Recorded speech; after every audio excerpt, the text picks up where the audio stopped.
នេះគេហៅថាស្រូវឥណ្ឌាហើយពេល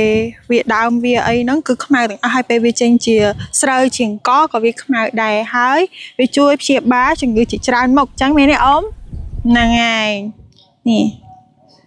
ផ្លែកោតអ្នកទាំងអស់គ្នានេះគឺជាលើកទី1ហើយដែលខ្ញុំឃើញវាស្រែពណ៌ខ្មៅអញ្ចឹង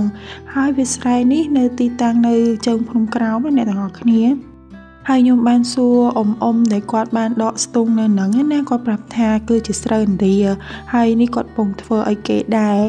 តែបើខ្ញុំ research នៅក្នុង Google គឺឃើញថាមានអង្ករខ្មៅមួយទៀតអញ្ចឹងខ្ញុំគិតថាស្រូវឥណ្ឌានិងអង្ករខ្មៅអាចនឹងខុសគ្នាអញ្ចឹងបើសិនជាអ្នកទាំងអស់គ្នាដឹងថាស្រែនេះគឺជាអង្ករខ្មៅឬក៏ស្រូវឥណ្ឌាអ្នកទាំងអស់គ្នាចាំជួយ comment ក្នុងវីដេអូនេះផងហើយក៏ប្រាប់ថាស្រូវនឹងគឺមានអត្ថប្រយោជន៍ទៅដល់សុខភាពទៀតអញ្ចឹងបើតកតងនឹងអង្ករខ្មៅគឺវាដូចគ្នាអ្នកទាំងអស់គ្នាអង្ករខ្មៅក៏ជំនួយសុខភាពដែរហើយក៏មានតម្លៃថ្លៃដូចគ្នាជាងអង្ករធម្មតាដែរ